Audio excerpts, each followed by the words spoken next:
Hello hi welcome back to my YouTube channel. అందరూ వినాయక చవితి సెలబ్రేషన్స్లో ఉన్నారని అనుకుంటున్నానండి. మా ఊర్లో వినాయక చవితి సెలబ్రేషన్స్ ఎలా జరుగుతున్నాయో చూపిద్దామని తీసుకొచ్చేసాను. ఇది సితారా సెంటర్లో డూండి గణేష్ అని 72 అడుగుల వినాయకుడిని అయితే పెట్టారండి. అన్ఫార్చునేట్లీ మొన్న వచ్చిన ఫ్లడ్స్కి మొత్తం గడ వాటర్తో మునిగిపోయింది. ఈవెన్ దో ఎక్కడ తగ్గకుండా ఇలాగ చక్కగా స్టే చేసి మనకి స్వామివారిని దర్శించుకునేలాగా ఎంట్రన్స్ అయితే చక్కగా రెడీ చేశారు. మీరు చూసినట్టయితే ఇదంతా ఎంట్రన్స్ అండి. మన కింద గమనించినట్టయితే మొత్తం వాటర్ అన్నమాట. అందులోంచి వెళ్ళలేరు కాబట్టి అప్పటికప్పుడు స్టేజ్ ఇలాగా ఏర్పాట్లు చేసి భక్తులకైతే మనకి దేవుడి దర్శనం అయ్యేటట్టు ఏర్పాటు చేశారు.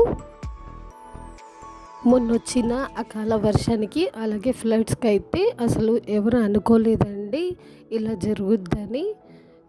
అందులోనూ వెమ్మటే మనకి వినాయక చవితి రావడం, స్వామివారిది ఈసారి పండగ సెలబ్రేషన్స్ ఎలా జరుగుద్దా అని అనుకుంటూ ఉన్నాము. కానీ స్వామివారే దగ్గరుండి ఆయన పూజలు అనేది జరిపించుకుంటున్నారు. మేము వచ్చేసరికి స్వామివారికి పంచహారతులు అలాగే హారతి సేవ అనేది జరుగుతుంది. హారతి సేవలో ప్రాముఖ్యత ఏంటి, అసలు ఏ హారతి దేనికి ఇస్తారనేది ఇక్కడ చెప్తా చేస్తున్నారండి. అసలు 72 ఫీట్ గణేశునికి ఎక్కడ గడ లోపం గడ లేకుండా చాలా చక్కగా సుందరంగా అయితే చేశారు. ఇదైతే అక్కడ హోమం చేయడానికి ఏర్పాటు చేసిన చిన్న గుడిసె అండి.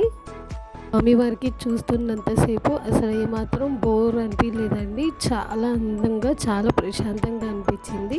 మా ఊరి వినాయకుడు మీకు కూడా నచ్చారని అనుకుంటున్నాను. మరొక వీడియోలో మళ్ళీ కలుద్దాం.